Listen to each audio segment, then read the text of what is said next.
Welcome our witnesses, certainly those who are here to hear the testimony, and I look forward to Senator Blumenthal joining us shortly. He is on his way, but I'm excited about this hearing, and I'm excited about the time of this hearing in advance of the Olympics and Paralympics, and glad that we're on this path. The VA's Office of National Veterans Sports Programs and Special Events provides veterans with the opportunity for specialized rehabilitative, adaptive sporting, and creative arts events.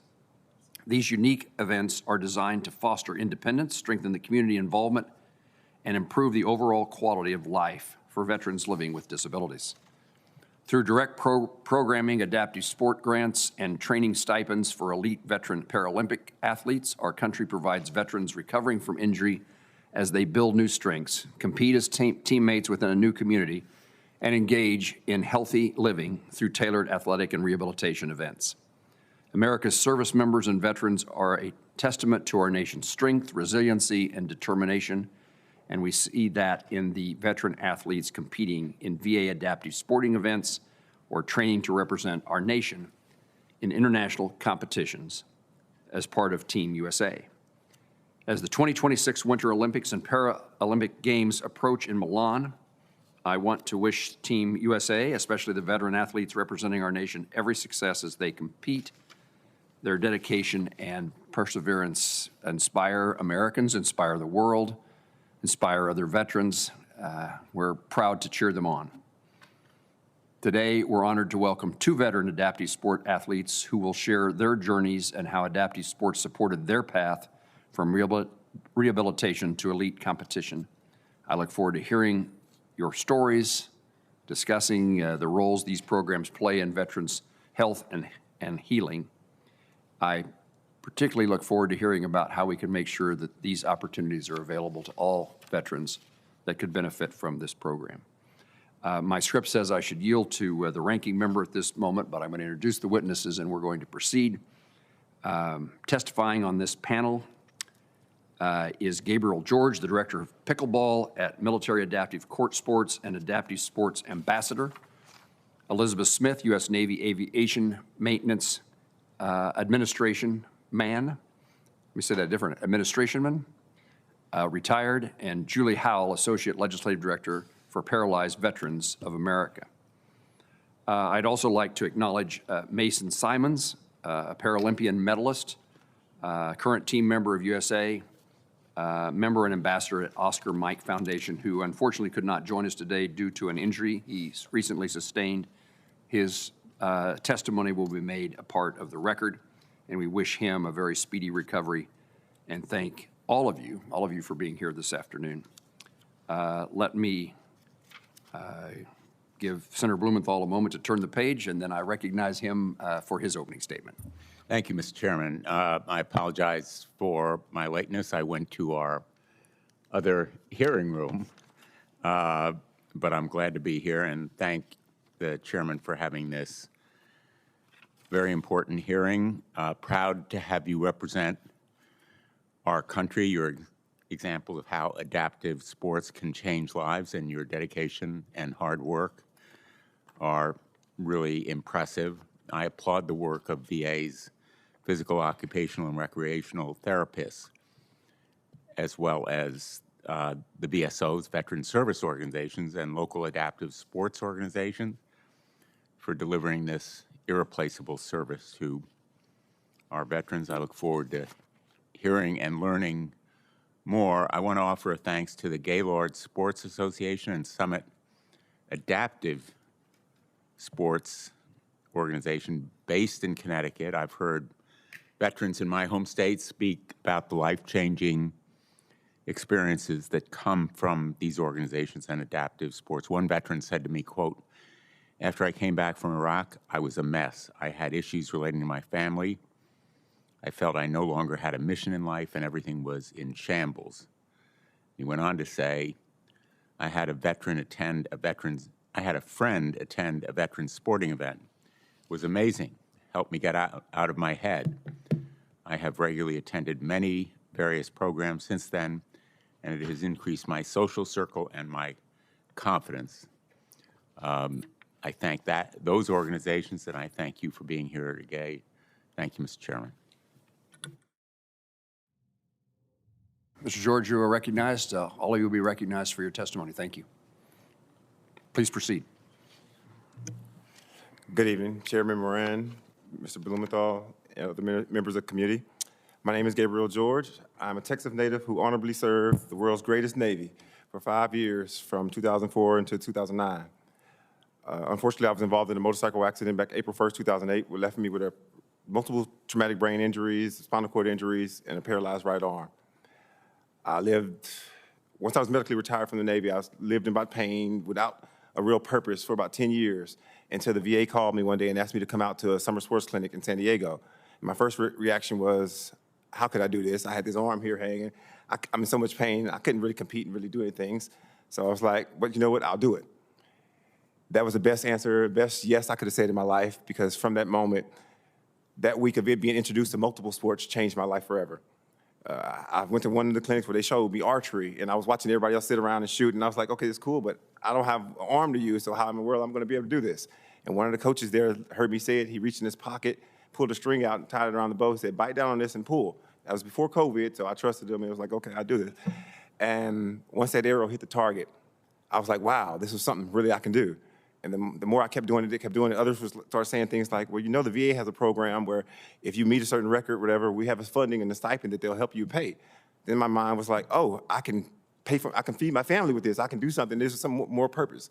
So after that week of learning in different sports, and pickleball was one of the sports there too, I'll get to that later. But I went home and bought my first bow. Then fast forward, I met other archers, a Paralympic archer named Andre Shelby, who took me under his wing and showed me the ropes, and we started competing and training and doing tournaments all around the world. On that trial led me to doing the Warrior Games and Invictus Games, where I continually was able to meet other veterans like Ellie and more people that have gone through similar situations where they were living in pain, but were using this adaptive sports as a purpose of their life, giving them a reason to keep going. When I found out about pickleball at the summer sports clinic, I fell in love with it. That was a sport that I felt like I could play for hours without being dead. And once I mentioned to other people, and other people saw the joy of me playing this game, they're like, wow, what is this? What is this? I became infected in it. I met a guy named, what's his name? Stephen Harper, I believe. He had this foundation where he was teaching veterans racquetball. But I asked him, have you heard of pickleball? And he's like, what was that? Well, fast forward, he applied for a grant from the VA, from the Adaptive Sports Grant, and they approved him for pickleball, but not for racquetball. And then he called me and said, look, I need your help. This was about 8 years ago, and since then, I've been a part of the Pickleball Director for Military Adaptive Court Sports, volunteering my service, but teaching veterans all across this country. Pickleball, racquetball, table tennis, badminton, and this other sport that he loves called padel. And daily, I get to share my love and passion with others that I've seen just coming off the couch, that have been suffering, that didn't have no purpose, and giving them new purpose through adaptive sports. I love what the VA offers and the programs that they've offered. They have been a big help. The only issue I've had, though, is one of the main things, once we get addicted, once we get hooked on trying to find life again, then funding's become the issue. There are small grants, there are small things for those that want to compete on an elite level, but then there's a whole mass of veterans that I just want to get off the couch. I want to find my purpose. I just want to play with my family.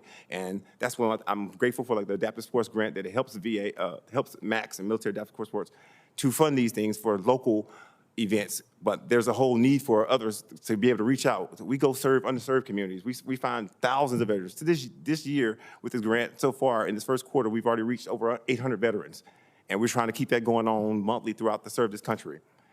I'm thankful for that, but I see the need that's continued to be asked for other veterans that I come in contact with daily. It's like, okay, what's next? Because once you light this little fire that I was lit, how do I keep this going? How do I keep doing this with my family? How do I share this with other family members? I represent other organizations like Will of Iron that would do golf for veterans. And there are smaller organizations that have trouble getting funding from the VA grant because they're such a small organization, even though they're 501c3, but it takes a multitude of people to run some of these things, to do the finances, to do the paperwork behind the grant process. And even with us, it's like I spend some more hours working and doing paperwork than I get to do on the court and trying to help everyone. And that's a limitation we're always trying to find and get over, but it's something we do well. I love what I do because this is, outside of me competing, and competing was fun. I love the intention, I love the act of it, but my passion now is teaching and sharing that love with others that the veterans that come before me, when I meet a veteran from multiple wars before me, and it's 80 years old, telling me, oh, you can come play pickleball with me. He's like, what in the world? Didn't think of it. And then it leads from me, them playing a sport with me on the court, to now be talking to him, coming to the VA to get what are your benefits? What haven't you been thinking? Go and see what other things that you can help for yourself and for your family.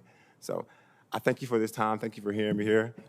I'll be here for the next couple of hours. We appreciate that. And Mr. George, you're the highlight of my day so far. It was a joy to have you here and hear what you have to say. Otherwise, I've been having to listen to these people that are on the left of me and the right of me, and this is I'm happy to have you right where you are telling me how to change a life. So thank you. Ms. Smith? Good afternoon, Chairman Moran, Ranking Member Blumenthal, and distinguished members of the committee. Thank you for inviting me here today. My name is Elizabeth Smith, and adaptive sports changed my life. In 2017, while stationed aboard the USS Nimitz, I was diagnosed with medulloblastoma, a fast-growing cancer of the brain and spine that starts near the brainstem. I'm incredibly fortunate that chemotherapy and radiation were successful, but surviving cancer came at a cost. When my treatment ended, I didn't feel like myself anymore. I'd lost my strength, my motivation, and soon my identity. When I found out that I was being medically retired, the reality that I would never serve my country the way I had once dreamed left me feeling like the shell of the human being I once was. During that time, my non-medical case manager with Navy Wounded Warrior and my mom, who's here today with me, refused to let me give up on myself. They insisted that I try an adaptive sports camp, even when I didn't believe it would do anything to help me. I attended my first adaptive sports camp in late 2018, and it was overwhelming. I couldn't move the way I wanted to. I struggled to hear what was going on around me, and I felt like I was failing at everything I tried. Then they put me back in a pool. Suddenly, I was swimming the way I used to when I competed in high school. In that moment, I felt a spark of hope return, something I truly thought was gone forever. But that spark didn't disappear, it only grew.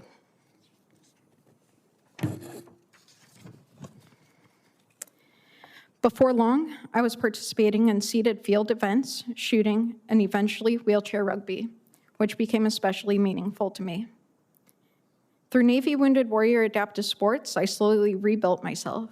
I gained confidence, reconnected with others, and for the first time since my diagnosis, I felt like I had a purpose again. But when I was no longer eligible to compete through that program after a 2-warrior game limit, I could feel myself slipping back into the same dark place I had fought so hard to get out of. I went to my VA mental health provider to ask how I could get involved in the VA's adaptive sports and arts program, something I had heard other veterans, like Gabe, speaking about. I was told that it would be difficult for me to get an appointment because I wasn't training to compete at a high level. I was simply trying to stay healthy.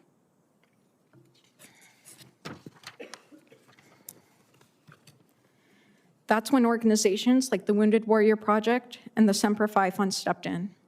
They didn't just fill a gap, they carried me forward. They supported my physical and mental health, helped me continue growing, and connected me with local nonprofits that gave me ways to stay active and involved in my local community. I haven't had much direct success with the VA's adaptive sports and arts program, but the grants that they give community organizations have made a real difference in my life.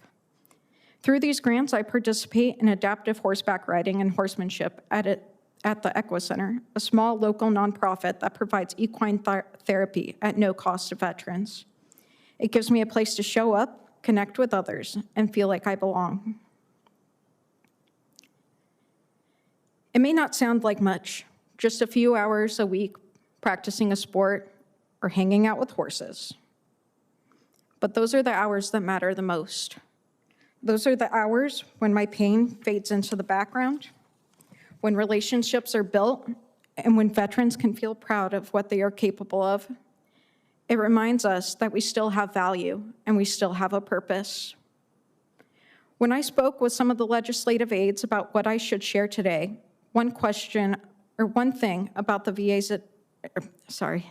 I spoke with the legislative aides about what I should share today, one question really stuck out. If I had a magic wand and could change one thing about the VA's adaptive sports and arts program, what would it be? My answer was quite simple. Make adaptive sports accessible to all veterans, not just those who live near major VA facilities. Giving the smaller VA clinics the ability to host group workouts, sports clinics, and informative sessions about what adaptive sports are, and if you qualify, would streamline their ability to communicate openly about the programming, like the 5 national events that currently take place, and open a dialogue of what is provided through the VA, who qualifies, and what other options might be potentially helpful. When we make adaptive sports and fitness a priority, we do more than promote physical health. We give disabled veterans a safe place to let their guard down, build friendships, share resources, and rediscover joy. No matter where a veteran lives, what equipment they need, or the level at which they compete, every eligible veteran deserves equal access to these opportunities and the chance to live an active, purposeful life. It is through committees like this that you have an opportunity to not just focus on the health of veterans, but their well-being as a whole individual. It is my dream that every veteran, regardless of ability, has equal access, equal support, and equal opportunity to the care and opportunities that they deserve. Thank you so much, and I look forward to your questions. Ms. Smith, thank you for sharing your dream and showing us purpose in your life, and see if you can make certain those dreams can come true for others as well. Ms. Howell? Chairman Moran, Ranking Member Blumenthal, and members of the committee, Paralyzed Veterans of America appreciates the opportunity to testify today. Most of my opening remarks will focus on some of the bills covered in my written testimony, but I first want to take a minute to stress the importance of adaptive sports in the lives of PVA members, veterans who have incurred a spinal cord injury or disorder. PVA is proud of its role in the evolution of adaptive sports, and we're continually working to bring accessible recreation opportunities to our members across the country. Our sports and rec program is truly unique, and the impact they've had on the health and well-being of veterans with catastrophic disabilities cannot be overstated. Between January and July of this year, PVA will host 30 adaptive sporting opportunities ranging from California to Maine. These events include adaptive pickleball camps, the Wheelchair Rugby Invitational, which just wrapped up this past weekend, a bass fishing tournament series, paracycling camps, wheelchair basketball camps, and others. We are also now hosting an outdoor recreation experience in several locations across the country. Our adaptive sports calendar will culminate this summer with the National Veteran Wheelchair Games in Detroit, Michigan. For the past 41 years, PVA has partnered with the VA to host the largest gathering of wheelchair athletes in the country. It's difficult to describe how impactful adaptive sports can be on an individual veteran's life, which is why I'm happy that Ellie and Gabriel were here to share their experience today with the committee. I can say that for PVA members who participate in adaptive sports programs, they not only improve their cardiovascular health, increase their strength, stability, and endurance, but all of those things coalesce and lead to more healthy and independent lives. I'd now like to turn my attention to a few pieces of pending legislation that could improve access to adaptive sports and overall independence for disabled veterans. First, 1723, the Automotive Support Services to Improve Safe Transportation, or the ASSIST Act, would provide a technical fix to the Veterans Auto and Education Improvement Act, which Congress passed in December of 2022. That bill authorized a second auto grant to eligible veterans and codified VA's existing practice of furnishing certain items such as van lifts or wheelchair tie-downs to catastrophically disabled veterans. However, that bill inadvertently restricted access to only the specific items listed in the legislation, which was not the intent of Congress. The ASSIST Act would allow VA to ensure that veterans can receive necessary modifications for them to live more independent lives, and we urge committee members to support this technical fix. Next, I'd like to discuss S1644, the Autonomy for Disabled Veterans Act. This legislation would authorize an increase to the VA's Home Improvements and Structural Alteration Grant Program, or the HISA grant. HISA rates haven't been increased since 2010, despite the rising costs of construction. The Autonomy for Disabled Veterans Act would increase the grant amount from $6,800 to $10,000 for service-connected veterans and raise it from $2,000 to $6,800 for non-service-connected veterans who are still enrolled in the VA. For veterans to be successful and live those independent lives, they need to have a safe and accessible home, and it is long past due for Congress to increase the rates for the HISA grant. Another bill is S3138, the Veterans Supporting Prosthetics Opportunities and Recreation Therapy Act, or the Veterans Sport Act. Without access to adaptive prostheses and terminal devices, veterans may struggle, and they may face even more barriers when trying to engage with adaptive sports. The Veterans Sport Act would remove the need for special authorizations for veterans to receive an adapted device, improving access to sports and recreation, while also removing a bureaucratic barrier that disabled veterans face. Finally, I'd like to call your attention to a public service announcement launched by PSA this week. Our new Hard Work PSA follows members as they turn the skills gained in adaptive sports into everyday independence. These videos highlight how adaptive sports are more than fitness. They can be a powerful tool in building motor control, improved mental health, and community integration.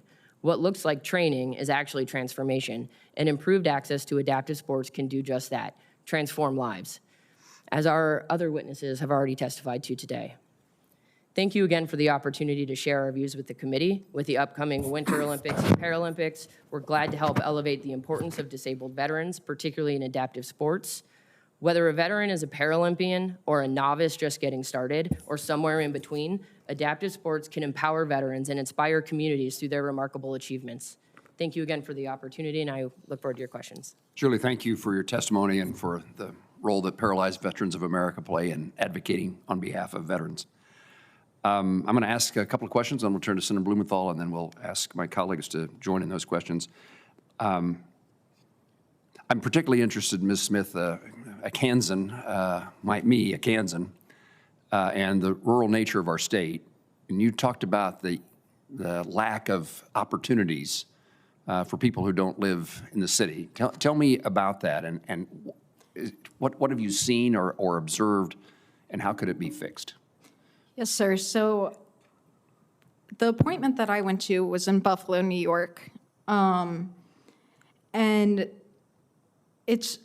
you hear people who come from San Antonio, they come from major VA areas. I came from Denver. There was a huge push for adaptive sports when the brand new VA opened in Denver. When I went to Buffalo, I was expecting to be met with, yes, let's do this. Let's get you off meds. Let's get you in a chair playing sports. Let's get you doing these things. But instead, I was told that I was not going to get an appointment because I was not trying to be a Paralympian. I was not I wasn't getting a grant for anything. Instead, they said, this sounds like you can be served by outside organizations. And I am so thankful that there are organizations through the DoD like the Navy Wounded Warrior Program. I'm so thankful for the Wounded Warrior Program and the Semper Fi Fund. But at the end of the day, it's not their responsibility to carry us forward. It's not their weight to carry. That is something that the VA should step up and take care of. But we're being turned away and said, hey, just go out to the community, find a way. But there was no help. There was no, let's get you connected. Here's the connections, or here's even a place to start.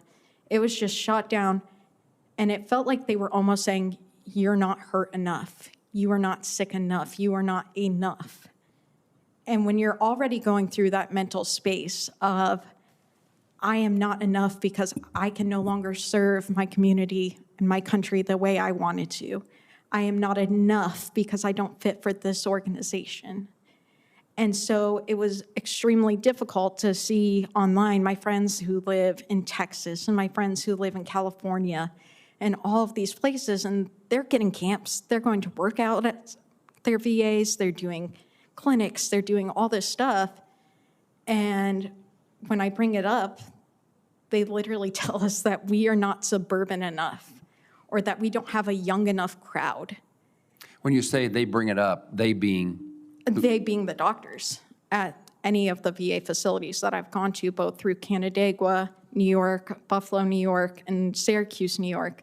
Anytime I go, they literally say, we don't have the doctors all say, we don't have a young enough group. Mobility and activeness does not have to change as you age.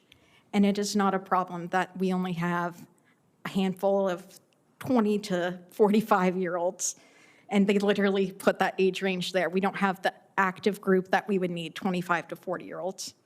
So that's what we're being faced with. Thanks for sharing that with me. It seems to me that it's something that can be corrected. We can do something wherever we live. Correct. And whatever VA we're at. Correct. Let me ask a broad question about the Olympics and Paralympics. What opportunity do we as senators, we as members of this committee, have in advance and during and following the Olympics that are about to occur to highlight the opportunities for one, I suppose, maybe to share with Americans that they ought to be tuning in to see some pretty amazing people perform in the athletic arena, and to be inspired by that, to give us as Americans hope and pride. But beyond that, how can we use this to educate and highlight for other veterans the opportunities that we hope are there for those veterans? What's the suggestion about how do we, I don't like this word, but how do we market the opportunity that the Olympics presents to us? How do we use it to market the opportunities? Mr. George, you seem so enthusiastic. Enthuse me about what we can do. I was going to say, I feel like this is a great question for Gabe. I mean, you didn't want to say the word, but it is the word. It's marketing. I've seen this on both sides, especially when everyone see the Paralympians, especially those that come from military background. I mean, the military is known for producing a lot of Paralympians because we got the injured body parts for hurt in combat or war or whatever it be. But the marketing side of showing what it took for to get there, because everybody sees the win, but nobody gets to see the training. Nobody sees the finances, the support, the interdependence that it goes behind. To be a Paralympian, you have to become very selfish, because you have to spend all your time training. You have to spend everything that you do working to be that goal. So you got to put aside family, support, friends, and all that. So it limits a whole group of people already to become that. But that's what it means to be a Paralympian. That's what we know. But even once you get there, you have to have that support. Like, funding is always a big issue. The VA has these certain grants, so to speak, or in their stipends once you've reached a certain level. But then there's more to it. And a lot of Paralympians, we struggle with for marketing, because there's not a lot of sponsors, so to speak, for Paralympians. You get it for regular Olympians and stuff, but that market for true Paralympians, they struggle finding funding. And because a lot of people think, okay, you're with the VA, you got it. And then that's the biggest thing. We have to go back and find our own sources for funding, for training, for equipment, and all that, and those create big gaps. But to market for the Paralympics, I think just a marketing campaign of follow the athlete, show them what they go through on a daily basis, show people what it takes for them to get there, and that's a great way to share why they should watch it, build those stories. That makes sense to me. And before Senator Blumenthal says I went beyond my time this week, I recognize Senator Blumenthal. Thank you, Mr. Chairman. What do you think, let me ask the whole panel, are the greatest challenges for veterans seeking VA prosthetics? Is it the ability to get new devices or repair or replace existing devices? And how often are you subsidizing your monthly stipend from the veterans' monthly assistance allowance with your own funds to cover not only the cost of the equipment that you need, but also food, housing, and other needs?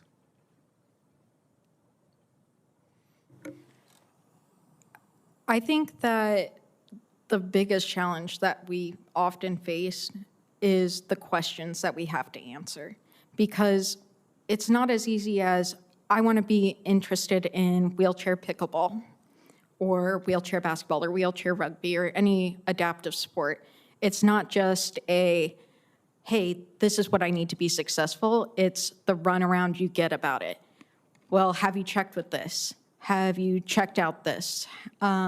We can possibly get you a chair, but you're probably looking at 18 to 20 months before we can find funding. So I think the biggest thing that I've run into specifically with the VA, and it's more than just adaptive sports equipment, it's getting a cane, was the questions that I was asked. Well, did you get the okay from this doctor? What about this doctor? Who sent you here? When you're getting asked 1,010 questions, it makes it hard to, for something as simple as a cane, it makes it hard to go to them and ask for, I need a wheelchair for pickleball. I need a wheelchair for anything. So I think it's just the number of hoops you have to jump through just to get a hope for an answer. And the delays result from the hoops you need to jump through. Go ahead. For me, in my own personal experiences, I have two kind of interactions with prosthetics office. One was when I'm getting a shoulder harness built for archery. And with them, I had an easy process because when the VA doctor didn't know what to do, just send me outside. We did community care. And I had other community care private doctors would work with me and to figure out the problems, whatever we had to do. And the VA just had to pay for it. Other time was when I was working for the VA vehicle grant that was out. And the biggest problem is issues with anything with prosthetics or anything with the VA sometimes is communication.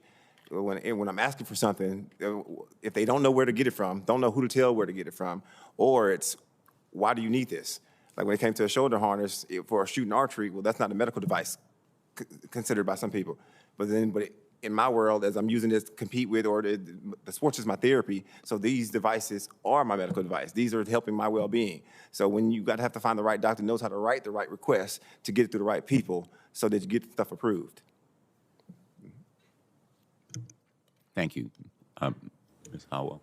Thank you for the question, sir. I think for PVA members, for a majority of our members, we'd have a very different or a more unique case study than our other witnesses here. Because most of our members access VA care through the SCID system of care, SCID floors have a prosthetics rep. Things like recreational therapy, physical therapy, occupational therapy, those facilities are staffed with that level of personnel. And so our folks, we haven't heard any issues as of late that rose to the level that should be addressed here today.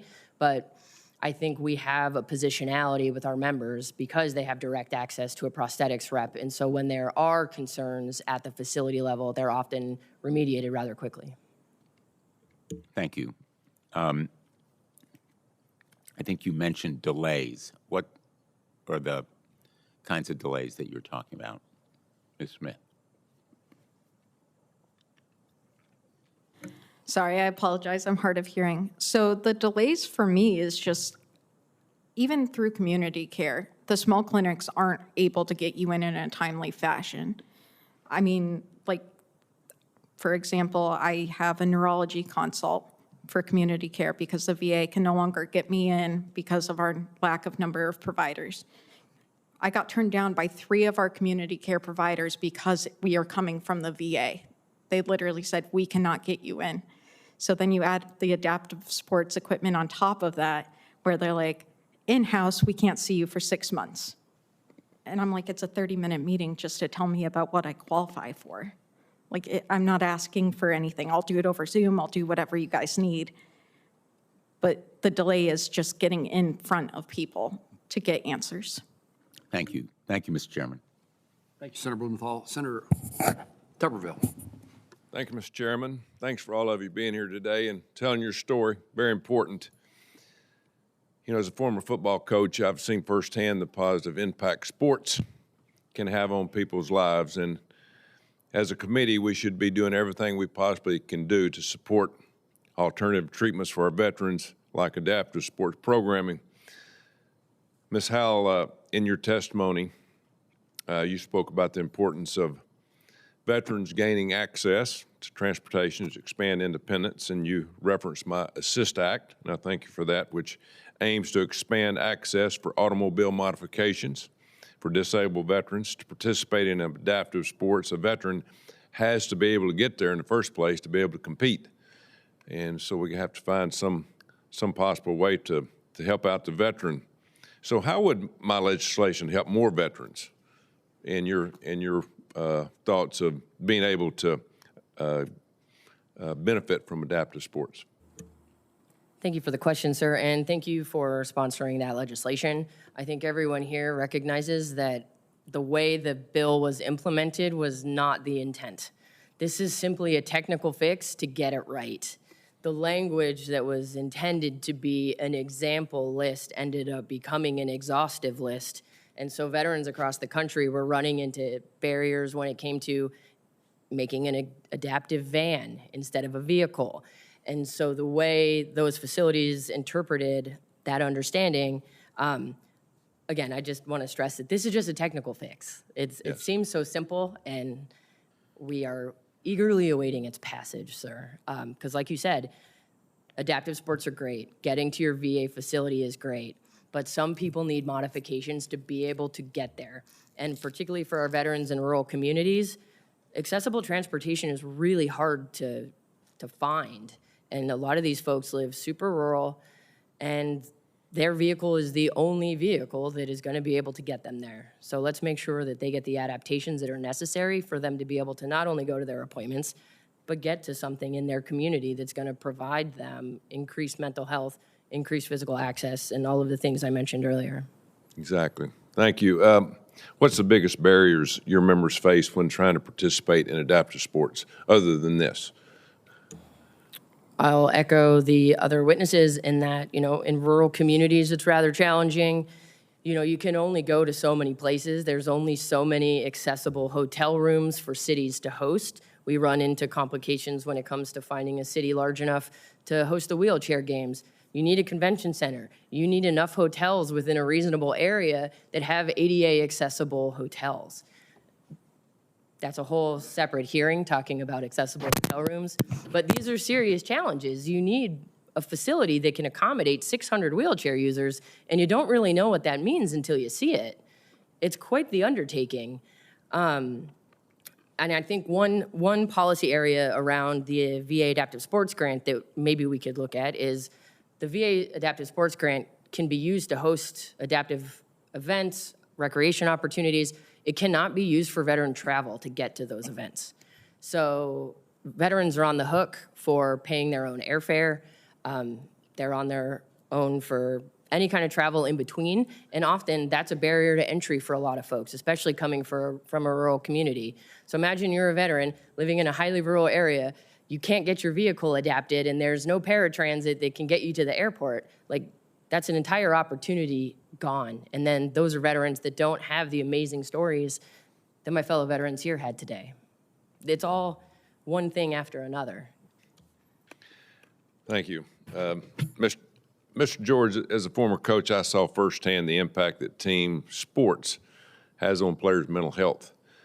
What are ways this committee can ensure veterans have access to and information about great programs like the one that rehabilitated you? Great question. Communication. One of the best things, the way that got me informed about the actual VA's programs and summer sports clinic was through my rec therapist. But one thing I've realized, and even working on with Max, how we partner with other veterans, we go directly through rec therapists, we try to find them. But there's a limit of rec therapists. A lot of doctors don't even know what the rec therapy is. They don't know that the VA has a rec therapy program. So when I'm telling the vet, hey, how do you get in contact with me? Talk to your doctor, ask for an appointment with your doctor, tell him to refer you to rec therapy. A lot of VAs don't even have them. In some areas, they're refer out. If there's no rec therapy program, there's nobody facilitating events for the veterans. So that's why we come together and outside organizations try to help input those and get stuff started in the community. Thank you. I got one more question, Mr. Chairman. Can I? Yeah. Ms. Howell, do you see adaptive sports as a form of alternative care to keep veterans away from over-prescription drugs, over-prescribing? Yes, sir, I would agree with that. We have, I think on my desktop, I have like 14 pages of quotes from PVA members talking about how the first time they went to the wheelchair games, they fought it, they just wanted to sit at home and be left alone. And the introduction through rec therapists in the VA and adaptive sports is the thing that got them back into the light, if you will. We have countless accounts of veterans who, with engaging in adaptive sports, they no longer have active suicidal ideation. They have decreased their dependence on mental health pharmaceuticals. They also end up building a community. Like, if you have no purpose, if you have no sense of belonging, what are you doing? And so adaptive sports is like the very basic that we could offer to veterans who are struggling, because it seems to overwhelmingly reintegrate them to not only their veteran community, but their broader community at home. I think it's a critical piece of the veteran puzzle. Thank you. Thank you, Mr. Chairman. Senator Hassan. Well, thanks, Mr. Chairman. I want to thank you and the ranking member for this hearing. And more importantly, I'd really like to thank all of our witnesses for your testimony, for your service not only in the military, but your continuing service for doing what you're doing, including doing what you're doing right here today. So thank you. I also just want to thank the chairman for focusing on this important issue. Being injured, having a disability, or facing an illness are not just events or circumstances that mean we can no longer fully engage with life in society. And one of the things that I think is really important is for us to stop thinking about people with disabilities as somebody who gets stabilized and can live inside a house and, isn't in a crisis, but is isolated. And it's really clear from the testimony we've had today that there really is a vital role for sports, recreation, and competition in helping our veterans and in helping people with disabilities generally build complete lives. So I want to start with a question to you, Ms. Howell. Your testimony briefly touched on outdoor recreation in particular. Paralyzed Veterans of America offers outdoor experiences throughout the year that can help veterans not only engage with physical activity, but also gain confidence and enhance their physical and mental health. For veterans who, for years of their lives, may have spent time training and working outdoors, re-engaging with life in the wilderness after an injury or illness can have a really profound impact, especially when done in a way that helps rebuild a sense of community, something you've all talked about. This is something that the University of New Hampshire and the Northeast Passage program at UNH are experts in. They've received VA Adaptive Sports Grant Program funding, and they continue to provide opportunities for veterans and others with disabilities to engage with the community and find fulfillment through sports and recreation, including outdoor recreation. I've met with Granite State veterans. I've actually paddled with Granite State veterans who've taken part in these activities, and they've told me how important it was to them. So, Ms. Howell, can you discuss how adaptive outdoor recreation opportunities can support our veterans and how Congress and the VA can work together to increase these opportunities? Thank you for the question, ma'am. I'm going to follow up with your staffer to get that contact information for that program. It sounds remarkable. I think in my written testimony, as you mentioned, I said that, building confidence in the outdoors is a critical piece of the puzzle. Yeah. It's great that we can get veterans to adaptive pickleball or the wheelchair games or something else, but what about that downtime in between the 5 major events? Yeah. If we can facilitate a veteran being confident out in the outdoors, especially if you're in a rural area, if we can get you the appropriate adaptive device, the appropriate wheels for your wheelchair, tires, tread width, all of this stuff is things that we all think about.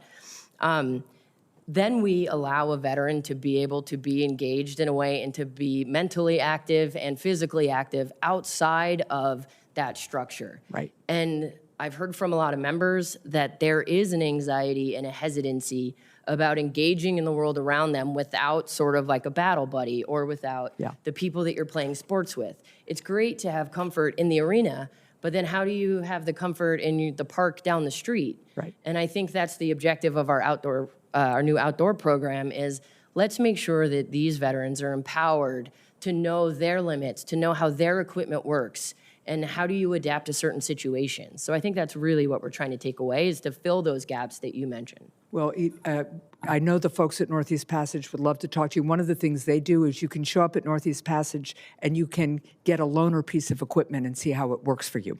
And that's been, that cuts through the red tape a lot, cuts down barriers, and allows you to have a proof point as you might be then going for funding for something. I also just wanted to follow up with you, Ms. Powell, on access to adaptive sports for rural veterans. It's something you've all talked about.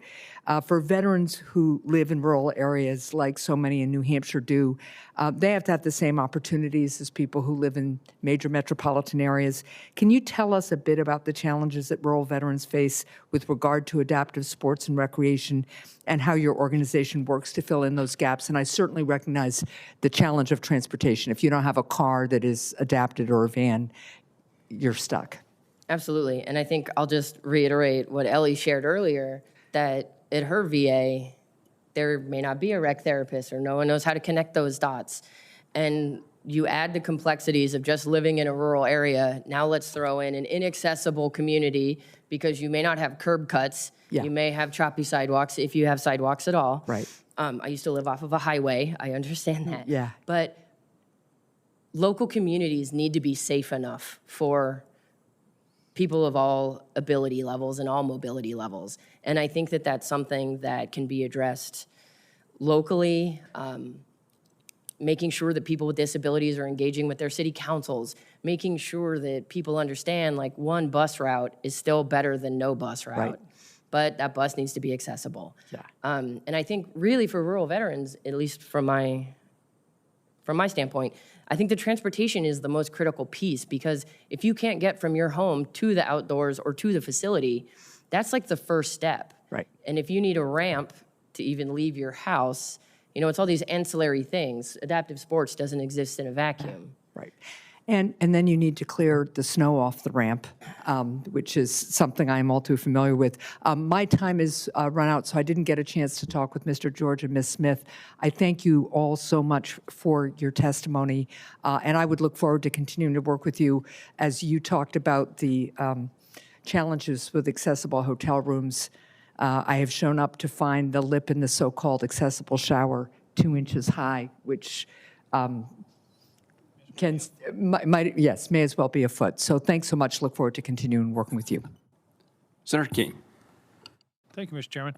I'd like to get rid of the word adaptive. These are sports. Mr. George, I used to do archery. I suspect you're a lot better than me. And so let's just talk about sports. And it's so important for so many veterans, but particularly those who have been injured and have some disability.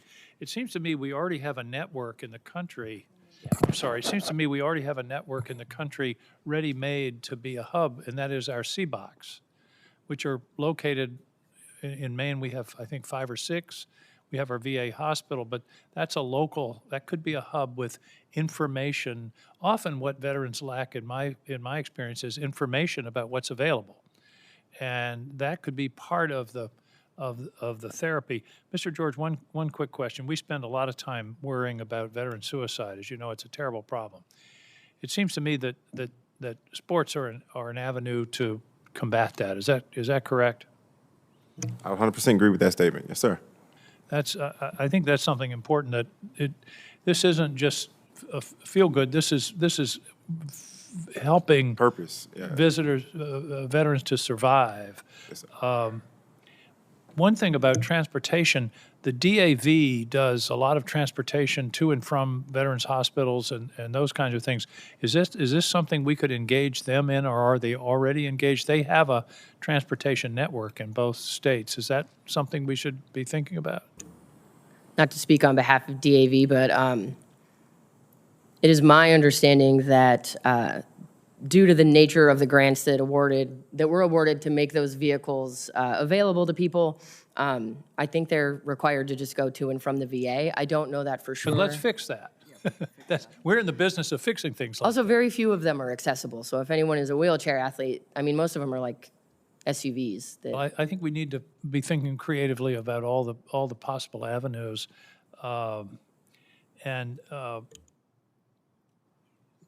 one of the things that worries me, and I think it's come out here today, is that there seem to be grants and facilities available to athletes who are at a pretty high level, and I'm worried about the veterans who may not be at that level, but for whom these programs would be very useful. Mr. George, you're nodding. Is that how do we make this more widespread? Like you said, there are more stipends and stuff for those that want to compete at elite levels. But even still, like it requires you to reach a certain goal, a certain level, whatever particular sport you're playing and competing in. But for those that are doing local level stuff, there is not no grants. There's nobody there lowering the cost for you to sign up for a local pickleball tournament or a local sports tournament. Something like that. So we depend heavily on other VSOs like Wounded Warrior Project, Semper Fi Fund, and other things like that help out.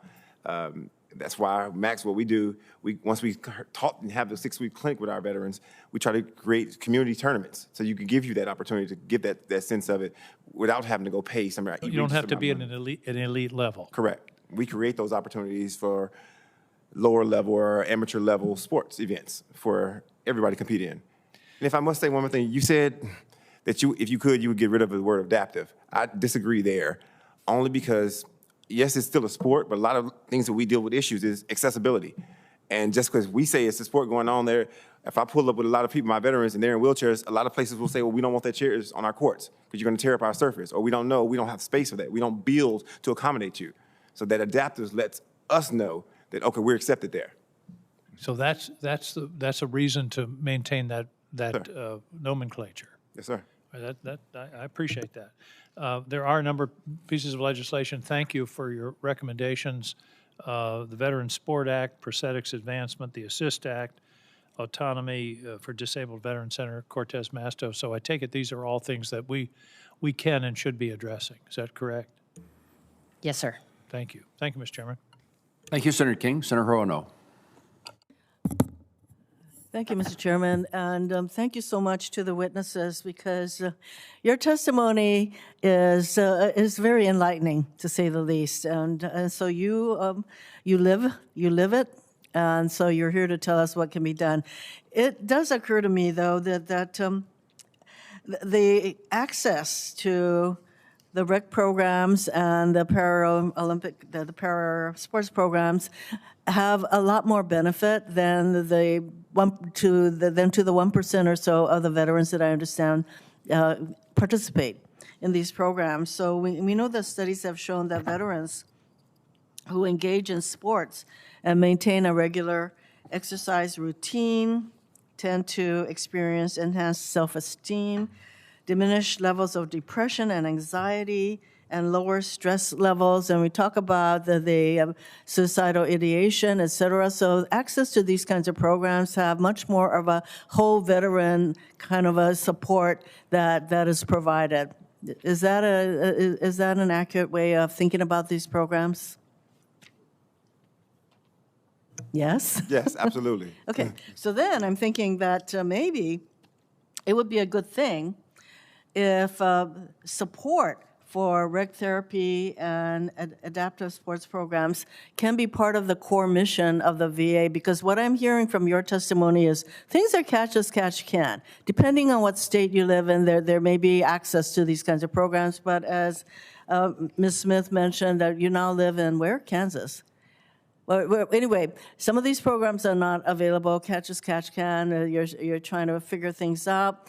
It's not easy. So what if these kinds of what I would call therapies that, as Ms. Howell says, transform lives, can be part of the core mission, so that all of the various bills that we have can be incorporated into what can be a core mission of the VA, which is a way to provide a whole veteran kind of support system. What do you think for all of the people testifying?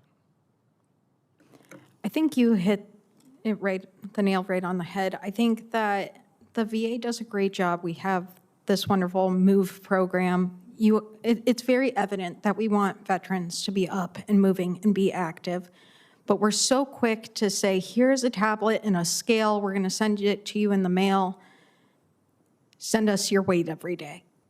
You can meet with the dietitian, you can do all these things, but it's gonna be in a group setting and you don't really get to ask questions. But we're not telling veterans how to get healthy. And you would think living in New York that we would have a lot of different places to go, but there's not in rural New York. When you live towards Western New York, there's not a whole lot for us to do out there. But if we look at it, and I think you just put it the best way, you guys, the VA has to look at us as whole individuals. We are not just tackling the fight on health, but you guys are tackling the mental health too. And the best way to connect those is to get people moving, get people active, let them build community, let them feel that they have a purpose again. And the best way is to get them moving, let them make friends, let us have these experiences that are proven time and time again to save lives. Do you agree, Mr. George? Ms. Howell? Yes, ma'am. Yes, ma'am, I would agree completely. And I think it's important that we remember that adaptive sports is not only leading to improved mental health, community, and everything else, but it's actually having a positive impact on clinical outcomes as well. A veteran who is engaged in adaptive sports over years and years and years, their cardiovascular strength is going to improve. Their body's going to perform better, and they are going to then need less medical support on the other side of the ledger when it comes to care and access. So the ramifications and the positive impact of adaptive sports are literally endless. I get it. So I think that the three of you have very much convinced me that that access to these kinds of programs should be part of the VA's core mission, so that there is an acknowledgement and a recognition of how important these kinds of programs are and access to these programs are for the whole person, not just if you're going to be a Paralympic athlete as a veteran. That, you know, that's just a very small group of a really fit veterans, I guess, but I'm thinking about the entire veteran cohort community, which is millions and millions of veterans, and we spend a lot of time on this committee focusing on things like the mental health of veterans, the drugs that they have access to, and too many of them take too many drugs, the suicide ideations. And if we can help them through programs like this in a much more systematic way, which is not what I'm getting, is what's happening, that I think we can make progress in all of these areas. Thank you, Mr. Chairman.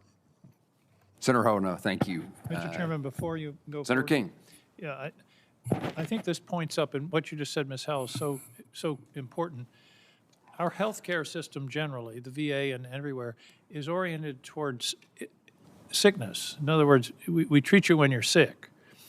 What this program demonstrates is the benefits of actively working with people in order to enable them to keep healthy.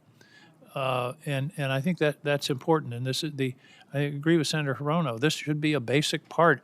And for those who are worried about budgets, I suspect in the long run, these programs would save the VA money because the veterans would be healthier and happier if these programs were expanded. So thank you very much. This is an important hearing, Mr. Chairman. I'm of the same view, Mr. King. This is Senator King. This is another good hearing for us. Let me, before we ask you to allow the second panel to take your places, is there anything that you'd like to, we have heard your testimony, you've heard our questions, we've heard your responses, something that anybody would like to add for our knowledge and for the record of this hearing before we turn to the second panel? Everybody satisfied with what you said? I'm never in that position, satisfied with what I said. Well, thank you very much. Yes, ma'am, Ms. Smith. If I could, I just would like to thank you all because I know you all have our best, as a veteran, I know you guys have our best intentions with you. And I would like to just thank you for allowing us this platform to share our stories, because I think the more people that hear your story, the more people you reach, the more people they can tell your story to. And that's how we make a difference. So thank you so much for your time here today. You've made a real impression here today. That's well said. It's a great impression, and it does give us the opportunity to tell a story, and in addition to that, hopefully make a difference as we deal with the Department of Veterans Affairs and with legislation that might be helpful. Thank you all very, yes, Mr. George. Last thing, I promise will be done. When y'all are ready, I'll be glad to meet y'all on the pickleball courts and bring y'all all out. It'll be the best experience of your life. I can bring the whole Senate out there. We have you. No problem. There is a group of senators who play pickleball. I won't tell you the places because I don't think they want any videos. Thank you all very much. Appreciate your testimony and value very much your service to our country and your care and concern for other veterans. wait 1 second. Senator Banks, you have questions for this panel? I do, Mr. Chairman. Senator Banks. Thank you, Mr. Chairman. Ms. Howell, your written statement quotes PVA's past president testifying to this committee in 1975. He was lamenting how service-disabled veterans used to be cast aside or institutionalized. We have come a long way since 1975. What is the VA doing well today, and how are some veterans still falling through the cracks? Thank you for the question, sir. It's a great quote. We found it for a House hearing, and it was just so apropos. It's amazing that in the late 70s, we were talking about the need for rec therapists and how engaging a disabled veteran with movement and recreation, he used some pretty strong language in his quote, but it leads them to purpose, ultimately. I spoke with my sports and rec team before the hearing, and some things they're doing right. The grant program right now is running very efficiently. They said that the past year and a half, 2 years, the staff have been super engaged. Anytime they have a question or need clarification, the VA responds in a very timely manner. So shout out to everyone working at the VA Adaptive Sports Grant Program. As far as veterans falling through the cracks, it's hard to say.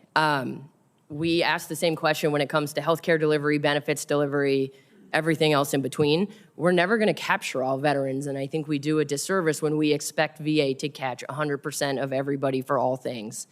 The testimony shared earlier talk about the struggles in rural areas, whether or not you only have a CBOC. Does the CBOC have the resources to employ a rec therapist? I mean, the community and organizations like PVA and my other counterpart here, they try and fill the gap when VA isn't there to provide these opportunities. But there's gonna be regions where we can't catch them. And so it's increasing awareness, increasing messaging, and to the chairman's point earlier, the marketing. How do we make sure that the world knows about these things? And I think it's gonna take a community-wide effort to make sure that fewer vets fall through the cracks. Good. One thing I noticed, a quote from your past president that I really liked.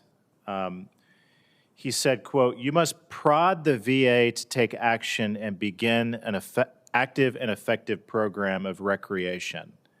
It's a privilege for me to serve on this committee as a veteran myself, and I consider it a responsibility of mine to prod the VA to do the right thing from time to time. Can you give us advice on how we need to prod the VA today? I think maybe beyond prodding, I think as long as we make sure that VA is being thoughtful, particularly in light of the reorganization coming up, making sure that things like prosthetics are in the center of the discussion. Prosthetics touches every aspect of every veteran's life. It goes well beyond adaptive sports. And I think, you know, from facility to facility, things are different when it comes to the delivery of prosthetics. So if we're gonna prod VA using that language, we need to make sure that they are focused on departments like prosthetics to make sure that that delivery is equitable across the system. We can't have these massive gaps. We can't have experience time delays like my counterparts discussed earlier. If you order something from the VA, it should arrive within a timely manner. Because I have the opportunity, one thing I will flag is that we have heard from veteran members that it's great, they got a piece of adaptive fitness equipment delivered to their home from the VA, everything's going great, but it's dropped on a pallet in their driveway. And I mean, that's not something you can really just call a TaskRabbit for. So how do we get, it's sort of like that last mile, how do we get a super heavy piece of adaptive fitness equipment into the home so that a veteran can actually use it? So I think that is one piece of the puzzle that is yet to be figured out. Mr. George, it was great to meet you earlier today. I wanted to wait and ask you, the whole country is watching this hearing. You're under oath. Will you agree to be my partner in the upcoming Senate pickleball tournament? Can I see you play first? I got you. Fair enough. Listen, Mr. George, you're a champion athlete today, but it took a lot of hard work to get to where you are. Can you tell us more about how competing in sports helped your recovery in the beginning, and tell us that story, how it affects your health and well-being today, because I know there are a lot of others out there just like you. Just me personally, just having that thought of the competition or just competing give me purpose, give you something to do. That every rehearsing, the practicing, the training, that relives the purpose in your mentally, physically, and showing me that the moments when I'm sitting at home crunching in pain from having these nerve spasms constantly, the muscle spasms, whether it be weather or AC, whatever's going on, when I can get back on the court or when I'm doing something, I'm giving something else to focus on. Now I'm looking forward to not even just the match. I'm looking forward to that I'm showing up because I don't see my competitions as I'm facing that battle against the person. I'm seeing I'm winning for everybody that's watching me. I'm seeing that everything that I came against, that I'm here for this day now. Whether I'm winning or losing this, it's another win because I'm here today. I was pronounced dead many years ago. I was told I wasn't supposed to be alive. I wasn't supposed to walk. I have spinal cord injuries. I'm doing well beyond I'm told I'm supposed to do. So every time I reach my limit or find something else that I'm able to do, then I'm like, if I can do this, I'm showing somebody else, okay, you can probably do it too. But at the same time, watch what you do because, hey, you might get addicted to this. It's going to cost you everything you cost, and you don't have the financial support behind you. So don't tell everybody, hey, yeah, I'm getting sponsored. I have all the support. I try to show my true story and let them know, no, this is hard. It takes every day. It takes me being away from my daughter a whole lot. It takes me being away from my family so that I can show up and be here and be present. But if I don't do it, who's going to do it? You're an inspiration and a hero. Thank you for your service. Thank you for your time. I yield back. I almost allowed you the opportunity to depart from the witness table. We've now been joined by Senator Blackburn. Senator Blackburn. Thank you, Mr. Chairman, and I am so pleased that we are doing this before the 26 Paralympic Games, and I thank you for doing that. I think that our athletes, we want them to compete well, we want them to represent themselves and our country well, and I think that it's important that we look at that service and recognize that service and the recovery that is there and the opportunity, just as you were speaking to actually achieve and to succeed. So we thank you for that, and I think that the chairman's leadership, we've got the Veterans Prosthetics Advancement and Reform Act, the Asset Act. These are all things that we can do to honor the service that you have given and to make certain that we're supporting your efforts. Ms. Howell, I wanted to come to you, if I may. I would like to know, as we're looking at different things and some VA reforms, and Secretary Collins is doing a great job, but when you look at communication between the VA clinicians, the recreational therapists, the grant-funded community organizations where veterans are transitioning into community-based adaptive sports programs.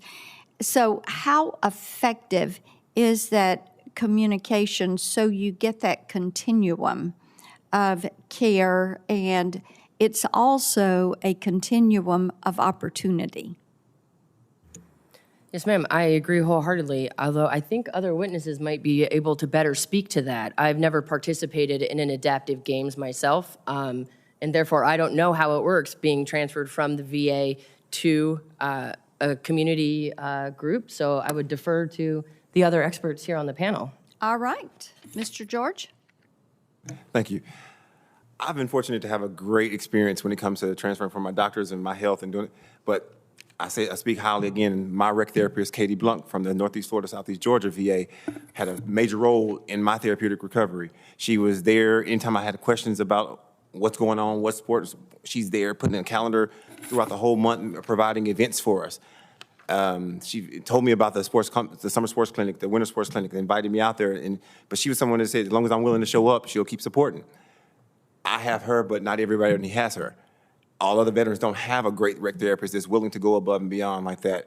And that's one of the issues I see facing with me and my organization when it comes to finding other rec therapists or finding other veterans in underserved communities. Because if there's no rec therapist there, there's nobody to communicate. So then we end up showing up, trying to spend funds to find and advocate for others to bring them come here for about a program. And then when we leave, who's going to maintain it for us? So the worst thing I'd like to do, worst thing I hate doing is showing up, giving an awesome clinic to somebody and sparking a fire on them, then leaving with no resource. Yeah. So without that relationship with a rec therapist or the communication with the people know what a rec therapist is, that's going to make it hard to keep communicating for the people to funnel it in. And a lot of it comes from word of mouth. Once we find that somebody, all the veterans share it with other veterans, and you're going to tell you this is who's going to come. Then we kind of overworking the therapist because then we help her do a job, but we overwork her because we're providing her with more people. But that's where I say the biggest thing is. Would you say that half the veterans, what percentage of veterans that you come into contact with have access to that continuum? It's hard to put a percentage on it because I cover such a national level, but it's usually those areas where the rural areas that you don't have Yeah. it. Ms. Smith? Yes, ma'am. So I'm kind of in one of the rural areas that they talk about, where I am in Western New York. And for me, I mean, I went from competing at the Wounded Warrior Games with Navy Wounded Warrior, and I was still active duty and just entering retirement at that process. And they implemented where you can now only do 2 Warrior Games, which is very understandable. There are far more people than they can have who are eligible to be part of that. But there was no continuum for me when I went and addressed the VA with, how can I stay active? I can't do this program anymore. I'm being told that we have this, and I was being told, we do, but that's not going to serve you well because you're not training to compete on a huge level. You're not training, or it's going to take so long for you to get an appointment. You're not going to be satisfied. Just look elsewhere. So I think the major Let me breakdown ask you is- this. Would it be helpful if there were community organizations that could be brought into the process, like we're doing with community care, where veterans can go into medical care in their communities without having to travel to the VA? If there are nonprofits and organizations we could activate into a network, would that be helpful? Yes, ma'am, but I think in the same way as it's as helpful as it's also not helpful, because Okay. in the rural areas, we don't have a lot of community places. I mean, I'm very fortunate. There's a local nonprofit that gets a VA grant, and I'm able to do horsemanship and horse riding through with them. But in the same way, our community doesn't have those spaces available. So it would be super helpful, but we're still going to be driving an hour and a half, 2 hours, like we were going to go to one of the major VAs in our area to get that care. Okay. So I think it's helpful, but I think that everything comes at a price. So if got we it. can work with those Well, your communities- service and sacrifice is a price, and we are grateful for that. Thank you. Thank you, Mr. Chairman. Welcome, Senator. Now, we are saddened by your departure, but we're going to ask you to depart.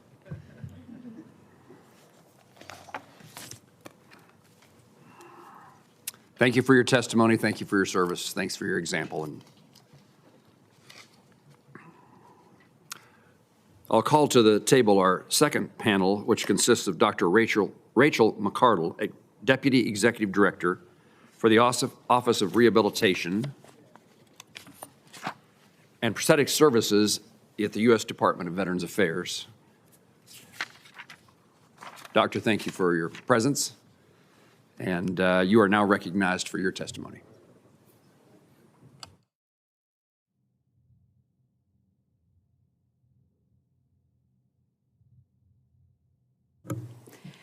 Good afternoon, Chairman Moran, Ranking Member Blumenthal, and members of the committee. Thank you for the opportunity to speak with you today about VA's adaptive sports program and to share our views on 4 bills under consideration. VA's adaptive sports program is a vital part of rehabilitation for veterans with disabilities, as you got to hear firsthand some of the stories earlier. These programs are clinically integrated and help veterans regain independence, improve physical and mental health, and reconnect with their communities through adaptive sports. Veterans build strength, confidence, and resilience while reducing isolation and rediscovering purpose. Each year, VA hosts 6 national rehab events: the National Veterans Wheelchair Games, which VA co-presents with the Paralyzed Veterans of America, the National Disabled Veterans Winter Sports Clinic, and the National Disabled Veterans Golf Clinic, which the VA co-presents with DAV, Disabled American Veterans, National Veterans Creative Arts Festival in collaboration with the American Legion Auxiliary, the National Veterans Summer Sports Clinic, and our largest event, the National Veterans Golden Age Games. These national rehab events provide opportunities for veterans with spinal cord injuries, limb loss, vision loss, traumatic brain injury, and many other conditions. This past July, we were honored to host staff from this committee at the National Veterans Wheelchair Games. Beyond national events, VA manages an adaptive sports and equine-assisted therapy grants program to support the physical and mental health of veterans with disabilities. Grants are awarded to experienced non-governmental organizations, helping veterans and active duty service members apply skills learned in a clinical setting in their local communities. Last year, the program served over 20,000 veterans through $16 million in grants, offering more than 60+ different types of activities. VA also manages the Veterans Monthly Assistance Allowance Program, which provides a stipend to veterans with disabilities who are training and competing at the elite level of Paralympic or Olympic sports. Stipend recipients exemplify how adaptive sports empower veterans to pursue excellence and represent our nation on the global stage. In addition, this year, the global stage includes Milano Cortina 2026 Winter Paralympics, where 6 veterans currently receiving VA stipends have been confirmed to compete, a remarkable testament to resilience and the power of adaptive sports.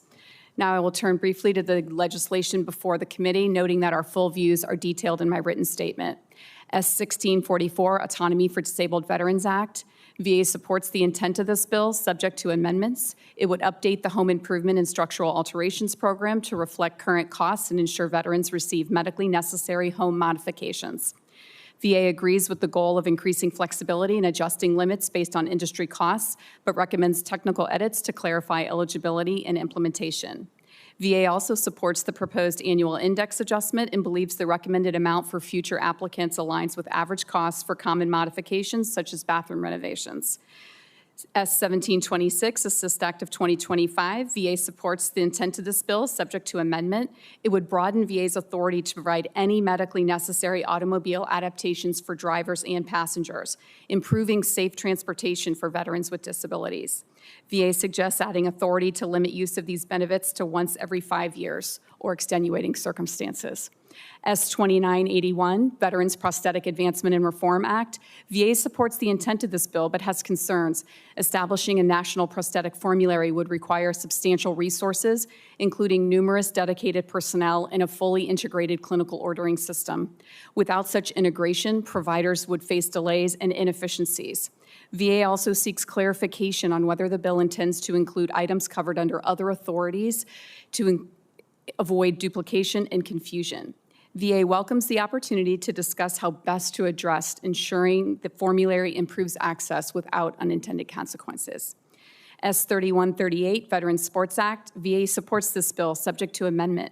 VA already provides adaptive prostheses and terminal recreation equipment under current regulations and is concerned that the bill's language could create confusion or litigation by implying new benefits. VA recommends adding a rule of construction to clarify that the bill does not alter any existing benefits.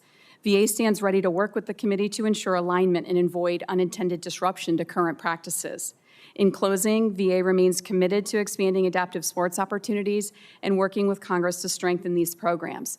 Thank you for recognizing the transformative power of adaptive sports, and I look forward to your questions. The committee looks forward to working with you, Doctor, and with the Department of Veterans Affairs to find solutions to suggested challenges or problems and to move forward with a legislative agenda related to these topics.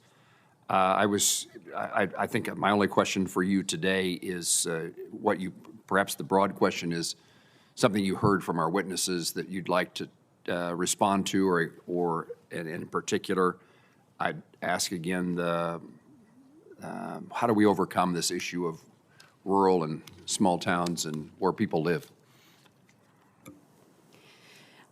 Thank you for this opportunity, Chairman. I did gain a lot from listening to the first panel, and I will tell you it's not the first time I've heard it. I regularly attend our national rehab events as well as talk to other grantees that we have. One of the reasons I do this is to be able to hear from them what is going on at their VA facilities. And so one of the things we have done over this last year is to create a mentor and mentee program. So we take their feedback, and it is to be able to spread the experience of, we have programs across, as Gabe was mentioning, his experience has been fantastic. And then we heard Ellie sort of share a different experience. We want to be able to share the information across the VA and train up those sites, whether they be rural or urban, and to bolster the adaptive sports programming throughout the enterprise. Some of the other things, we do have grants that range from as small as just under $4,000 up to as high as $750,000. So for anyone watching, when our Notice of Funding Opportunities post, that grants can be applied for by all levels of different organizations, whether they're in small rural communities or in large urban communities. Thank you. Thank you for being here. Dr. McArdle, as you're aware, thousands of contracts were canceled as a result of the DOGE program. They were terminated for convenience, a method that DOGE commonly used to cause the VA to cut important contracts. I understand that at least 3 of those contracts were for adaptive vehicles. Is that correct? Thank you, Ranking Member Blumenthal. I am unaware of 3 cancellations of contracts on adaptive vehicles. Are you aware, well, could you find out for us and report back? My apology. Definitely, I will take that for the record. And are you aware of other contracts for services that were canceled as a result of the DOGE involvement? In my office, the contracts that we oversee, we have over 80-plus national contracts for prosthetics specifically. We had no contracts that were canceled per DOGE. For any other services that come within your? No, we had no, I'm sorry, we had no contracts canceled within rehabilitation and prosthetic services. Did you lose staff as a result of the cuts in workforce? I don't know of any staffing cuts in rehabilitation programs. The department has seen some natural attrition, but to my knowledge, there has been no negative impacts on the adaptive sports program. Well, that's good to hear. Summit Adaptive Sports is a Connecticut-based organization. I don't know whether you're aware of them. They put out adaptive sporting events for veterans. They've reached out to the New Haven VA clinic to recruit veterans. Apparently, they're having difficulty reaching people there. Could you intervene to help them with that activity? We would love to follow up with your office to get the specifics. Great. And happy to reach out. Thank you. I appreciate your being here today and all your great work. Thank you. Thank you. Senator King? Thank you very much for joining us and for the work that you're doing. Is it routine to notify a disabled veteran who's in touch with the agency of the availability of these kinds of programs? In other words, is there some automatic form or notification? I'm concerned that we have these good programs, but a lot of veterans don't know about them. Thank you, Senator. Are you specifically speaking of the 6 national rehab events or adaptive sports that go on at the local? Adaptive sports generally. Okay. It probably is variable, but there are a lot. We have websites. We try and get the word out. I would agree that with the marketing piece, we are currently working on an opportunity that would allow it's sort of a navigational resource app that would allow veterans to be able to easily find opportunities in their communities. It's still in its infantile stages. We do regularly speak with our rec therapists, so it would be them getting out the information. We also do collaborate with our VSO partners to get the word out for what we have going on. They often are force multipliers for us to be able to get the communication out. Well, I appreciate that. I would think that would deserve some real attention to think about the marketing. The good news, you mentioned in your testimony, you have 20,000 veterans participating, The bad news is there are 9 million veterans that are enrolled with the VA. So there's plenty of room where I think there are people who could take advantage of these programs who basically just don't know they exist or what steps they might take to avail themselves of this opportunity. So I see this as a really a part and parcel of the health care provision of the VA. We talked with the previous panel about mental health and just the general health benefits of these programs. So I would hope you might work with your health counterparts and just try to really multiply the outreach to the veterans community, particularly the disabled veterans community. Absolutely, Senator. One other thing I did forget to mention is as part of the grants program, there is an outreach component to it. So the grants that we award, part of their responsibility is to provide outreach. So that is why we do have a good success rate in terms of getting a lot of veterans who are participating with the grants that we are funding. I would hope that there would be just a routine check mark. Disabled veteran enrolls for care at local veterans hospital. Have they been informed of adaptive sports opportunities? That would, I think that would go a long way, just as a sort of almost part of the intake, if you see what I mean. Thank you, Senator King. I'll take that for the record. Thank you. Thank you, Mr. Chairman. Let me thank our committee staff. I think we've had another good hearing in our committee today. Thank my colleagues for being here and for participating. I again thank our witnesses, you, Dr. McArdle, and those who preceded you on our first panel. And I appreciate our audience and their attention as well. Members of this committee will have 5 legislative days in which to submit questions or statements for the record. Any senator who would like to submit a question for the record, please do so in a timely manner. And I ask the witnesses to respond to those questions for the record received following today's hearing in a timely manner as well. Mr. Chairman, Senator King? Could I also ask those who are here in the audience and also those who are on the panel to send us ideas, to send us thoughts that have been provoked by the hearing today. We're in the idea business here, and if there are thoughts that you come up with about how to facilitate these programs more effectively, let us know. Don't assume that we know everything. That's not a safe assumption. Anyone assumes that, but if they do, I'm glad Senator King has dissuaded them of that view. Very much appreciate our hearing today, and with that, our hearing is adjourned.